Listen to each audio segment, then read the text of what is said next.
The east of Australia is in the grip of drought. Parts of the states of New South Wales and Victoria received virtually no rain at all over the Australian winter, June, July and August. And that lack of rain came after more than a year of much drier than average conditions. Farmers are struggling. Things are going backwards, not forward, you know. Probably look at the weather maps about 15 times a day. Even though most Australians live in cities, they have a strong affinity with what's known as the bush and have sympathy for those growing their food there. And governments do act. Australia's national and state governments have just announced an aid package worth almost $2 billion for farmers hit by drought. This is a way of life that is important to Australia's future, and I'll make sure that that way of life continues to be preserved. They are subsidising transport costs, offering low-interest loans and giving cash payments to farmers worth $9,000 each, only having assets worth more than $3.75 million disqualifies a farming family from the handout. All in all, these are efforts few people dared to question. But what used to be an uncontroversial government expenditure is now, for the first time, attracting critical eyes. And economists are going public with their disapproval. The reality is that's the business that we're in. You know, if you want to be in agriculture, you've got to take the good and the bad times.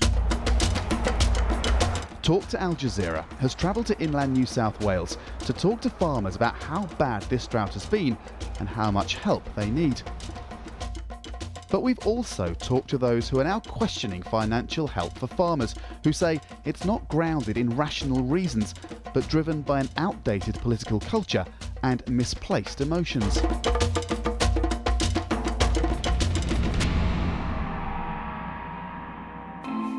Wayne Dunford farms sheep and cattle near the town of Tamworth, about 6 hours' drive from Sydney.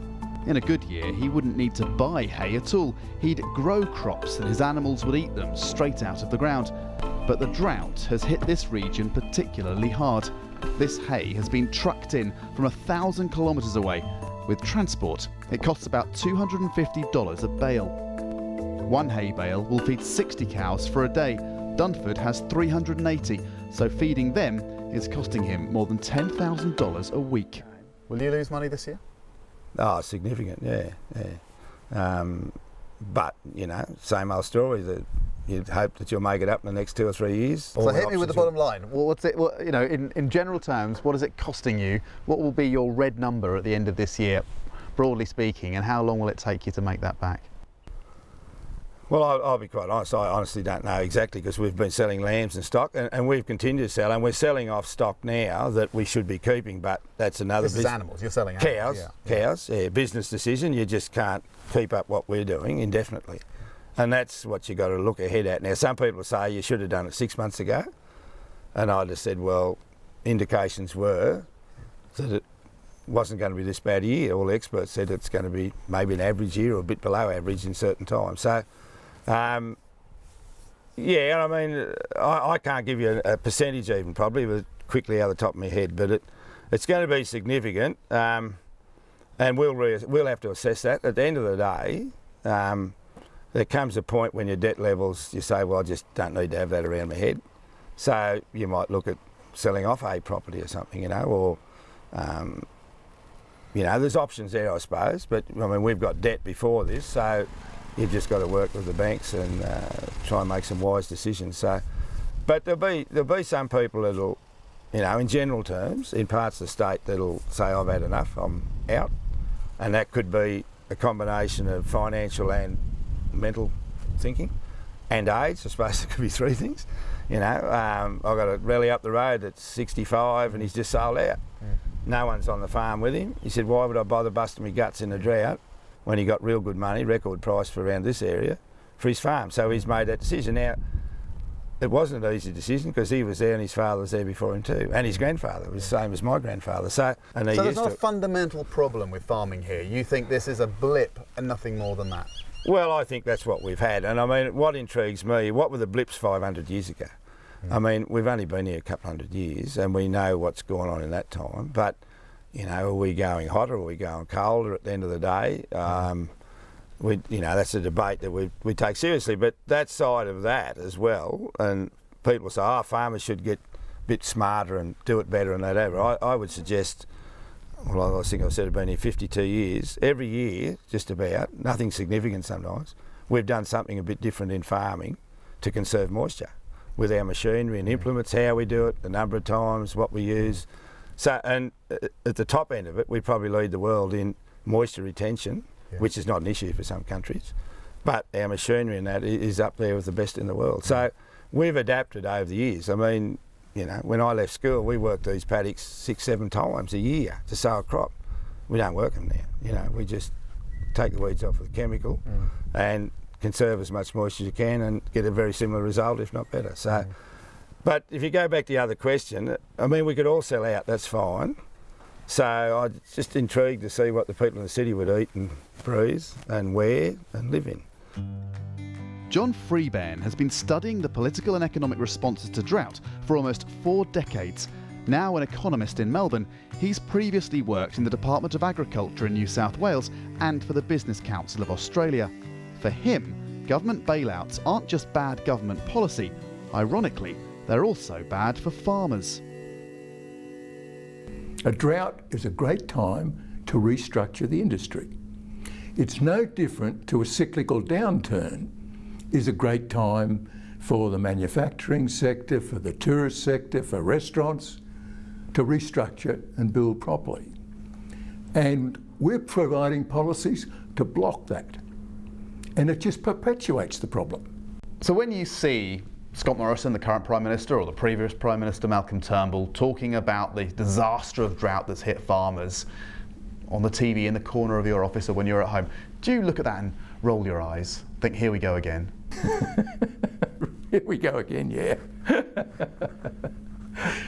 Yeah, that's what governments do. And of course, I guess, you know, when you've got the media saying these people are doing it tough and we're a sympathetic government, then a lot of politicians give in and say, well, let's throw a bit of money at them. I suppose what I would say is think seriously about how you want to throw that money. If you throw it as subsidies, you're just perpetuating the problem. Yes, there will be some households who fall into poverty, just as some people become unemployed. Well, let's find a safety net to look after people in small business.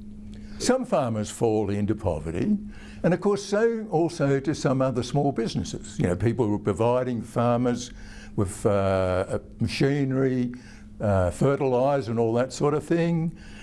But also there are lots of small businesses in restaurants, in running tourist activities, even building and construction, get themselves into trouble every now and again.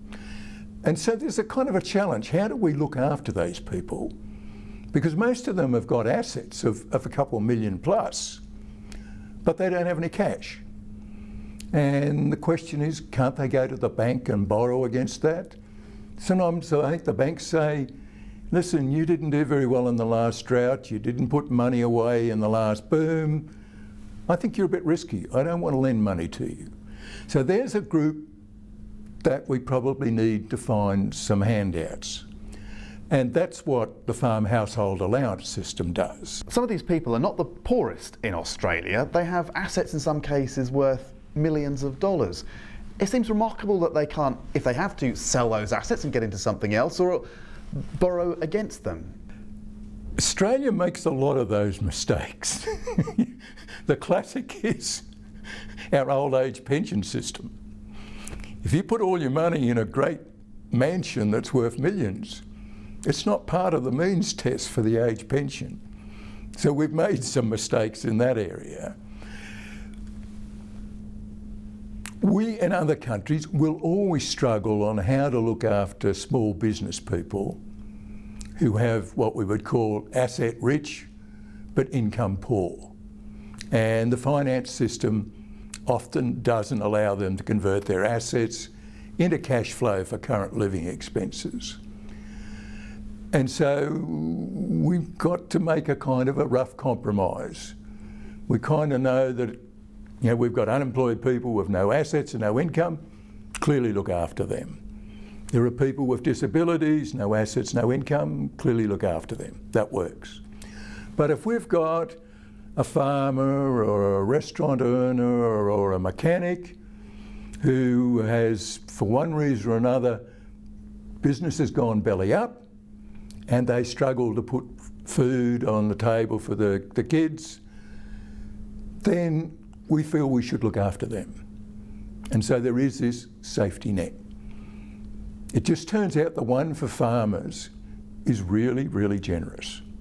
And that's not available to other small businesses. So do you, as an economist, think that people with millions of dollars, just because it happens with the old age pension doesn't make it right in the farming context? We can leave that to one side, but do you as an economist think that it is sensible to be giving handouts and subsidies to asset-rich farmers when they could sell their farms and they could then go off and do another business? They could put food on the table by selling what they've got if they can't borrow against their assets. Surely that would make more sense to you as an economist, doesn't it? Oh yes, you know, and that means a smaller drag on government expenditure. That means lower tax rates. That gives private households and businesses greater incentives to get on to do their own thing. Or it means government has more money available to spend on, say, education, health, defence. So if I was thinking about where would I want to spend scarce Australian dollars, yes, for low asset, low income people, yes, there's a safety net. For education, health, defence, that's available for everybody, that's pretty valuable. Most of our audience are living in other countries. They see Australia as this barren, dry continent. They see images of dead animals and a parched land on their TV sets, and they're told by the people in the reports they see that farmers here have a very, very tough life. It's not quite as simple as that, is it? Oh, I feel sympathy for them. But on the other hand of the side, farmers voluntarily choose farming. They're not conscripted to do it, so it's a voluntary choice. And also from the perspective of the individual farmers and of the nation, we would want them to be involved in farming if on average the money that they make during the good times will carry them through the bad times. If the farmer can't do that and the country can't do it, then we're better off shifting those people to some other activity. You know, why subsidise farming but not tourism or manufacturing or restaurants? Let the market sort out what's the smartest, best way to employ our people and produce goods and services. So that's the level playing field story that says, let's not subsidise farming per se. But farming is different, isn't it? It's not like running a factory which stays the same year round. It's not like running a shop where you kind of know your local customer base. It does have huge risks that are completely unpredictable. A drought is a natural disaster nobody can see coming, isn't it? It is a more variable game, and it's not just climatic conditions. In Australia, it's commodity prices. You know, we export 60% of our production, and if world prices are really high, we do well. If world prices are low, they don't do so well, and that happens. So we have this volatility, and that's the known terms of trade. And so basically you would expect people would only take on this riskier business called farming if they get on average a bit of a premium to justify taking that risk. And they at the same time, of course, would plan strategies. You know, when conditions are really good, I stock up big and I put money away in the bank. When a drought comes, I sell a lot of my livestock and I start to run down some of my assets. And then when the conditions come good again, I buy more livestock. And then money starts to flow back into the bank. And this cycle goes up and down. And what's the issue with subsidies? What are the downsides? Well, the downside is that you're really taking resources away from one side of the economy, say the service sector or the manufacturing sector, to subsidise the agricultural sector. And the reason is, why would you want a bigger agricultural sector and a smaller services and manufacturing sector? That's what a subsidy does. And if I'm moving resources from manufacturing that'll earn, say, $110 per 100 I invest, and I move it to agriculture with a subsidy that's only making $90 per 100 I invest, I'm chucking $20 away. That's the waste. And do subsidies change incentives too? Oh yes, yes. So what they do is really two things in terms of subsidies to farm production in drought. Is one, they encourage more people to become farmers, but also because farmers have a feeling that whenever there's a drought, government's going to give us a subsidy and bail out. Well, when the times are good, I'm going to have a ripping time. I'm going to spend it because I know when times are bad, and I know they're going to happen, government's going to bail me out. And so you get farmers who say, well, you know, I'll just boost up farm assets, I'll spend money on the family when times are good, rather than putting quite a bit away for the next drought. Because I know when the drought comes, I'll put up my hand, I'll get onto the media and I'll whinge, and then we'll get some handouts from government, and wow, I can still feed my family and I can live through to the next good season. Linda Botterill is a political scientist who has worked in the offices of 2 government ministers for agriculture. Her academic work explores the importance of values and sentiment in public debate. She says the political attachment to farming is rooted in Australians' cultural affinity with those who work the land. The idea that farmers are at the base of our economy and our civilisation has a very long history across Western culture. You can see elements of it in the agrarian democracy of Thomas Jefferson, you can see it in the writing of J.S. Mill, and you can see it in more recent writing from agrarians in the United States. So it's actually quite deeply held across Western culture. So let's fast forward to today. What Yes. all that means in practice is that farming has a special place in the minds of Australians, regardless of whether they live on a farm or in the middle of a city. Exactly. And government treats them differently, farmers, in times of hardship. Give me an idea of the assistance that's going on right now with this latest drought. Okay, well, farmers can qualify for a farm household allowance, so that's available all the time. That's not just a drought measure. And it's means tested, but you can have a lot of assets and still be entitled to this 12,000 Australian dollar, that's about 9,000 US dollar annual payment, can't you? And that makes some sense because you can't just sell the back paddock.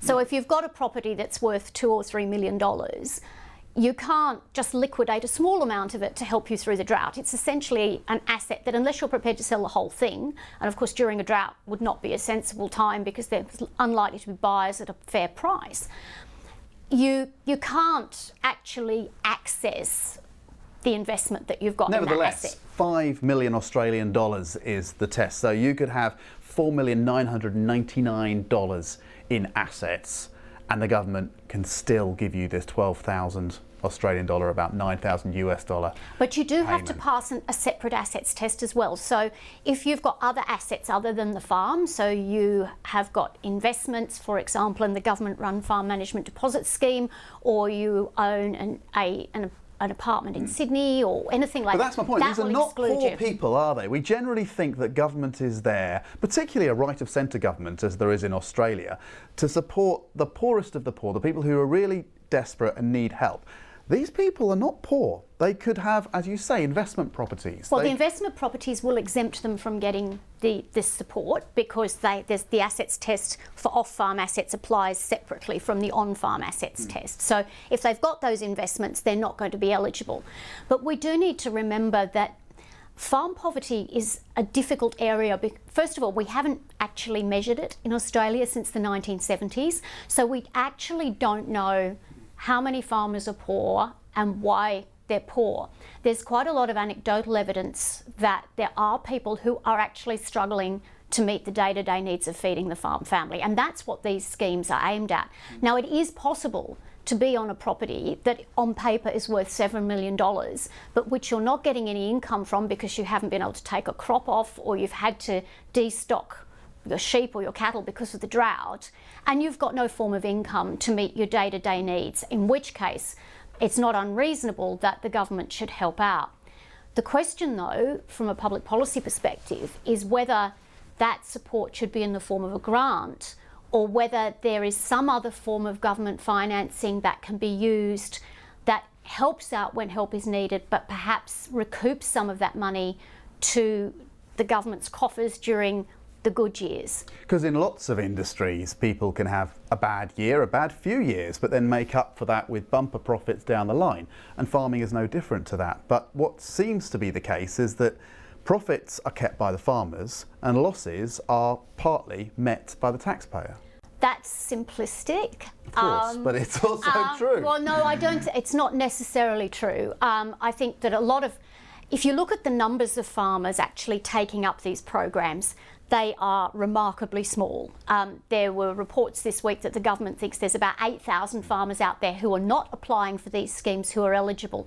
The latest numbers I've seen is that in New South Wales there's 420 farm families accessing the farm household allowance. That's not a lot of people. Does that not tell you something else then? That the government is making a lot of this, and the media indeed in Australia is making a lot of this publicly, when actually the need possibly isn't as great as they suggest it is? And that goes back to what we were talking about earlier about agrarian sentiment. So people in the cities see, I mean, drought makes great television. And in Australia, visually, our droughts are really confronting. So people in the city who don't necessarily understand the economics of agriculture, who have this deep cultural sympathy for farmers, want their governments to act. So it's good politics for the government to be making these programs available. If the farmers are not taking them up because they don't need them, well, in a sense, it's a win-win for everyone because the farmers are clearly not in need of it. Those who are in need of it and who qualify, the general population is not going to deny them that support if they need it. I suppose where I come from, I think there's a couple of areas. This country's never gone hungry in its life. European countries know what starvation is and they'll never forget it. They back their farmers all the way. This country's never had that issue. People remember it that have come here from overseas, but they know here that they're always going to have 3 feeds a day. So if we were pure economists, possibly, and the money that's tied up in agriculture and the return we're getting, we'd be better off selling out and going in buying 3 hairdresser shop and no butcher shops probably. Yeah. But you know, so it has its ups and downs, and I suppose the problem is we all been through it before and we know it turned around and there's been some good times and you flow on and you know, it's something we just love doing, and I suppose it's in your blood to a point. But I mean, it is a business. It's not something you can just roll around and hope it works. You know, I think Australia, at the end of the day, needs agriculture because we are clean and green. And we produce food. We do it under duress at times, but we've generally come out the other side.